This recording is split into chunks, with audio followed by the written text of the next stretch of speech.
కమ్యూనిటీలో సీసీటీవీలు పెట్టుకోండి. సీసీటీవీలు కూడా ఇప్పుడు కొత్తగా వచ్చినాయి.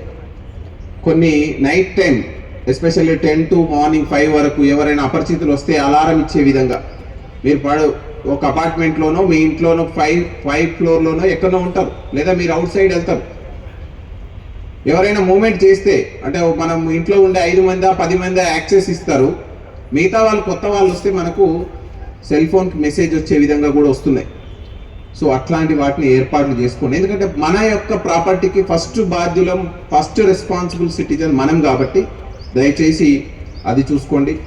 ఈరోజు ఇక్కడ 1190 సెల్ ఫోన్లని రికవరీ చేసినటువంటి సిసిఎస్ పోలీస్ స్టేషన్స్ వాళ్ళ యొక్క సిబ్బందికి, అదేవిధంగా మన పోలీస్ స్టేషన్ల నుంచి కూడా Medchal zone, Gangadhar and DI గారు and Balanagar zone, Madhapur zone, Rajendra Nagar zone and Shamshabad zone, ఈ జోన్ల నుంచి కూడా వాళ్ళ కాంట్రిబ్యూషన్ కూడా ఉంది.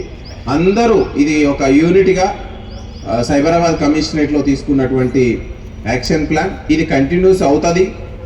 ఎందుకంటే ఇప్పుడు మనకు రిపోర్ట్ అవ్వడం ఈ అవేర్నెస్ తోటి మీడియా ప్రతినిధుల, మీడియా సోదరుల యొక్క వీళ్ళందరూ గ్రౌండ్ లెవెల్కి తీసుకెళ్తారు కాబట్టి ఇది ఇంకా జనబాహుల్యంలోకి వెళ్ళి వాళ్ళందరూ అవేర్నెస్ అయ్యి సెల్ ఫోన్ పోకుండా ఉండాలి, ఒకవేళ పోగానే ఇమీడియట్లీ సిఏఆర్లో నమోదు చేయాలి అనేటువంటిది ప్రగాఢంగా ఎక్కువగా జనంలోకి తీసుకెళ్తారు.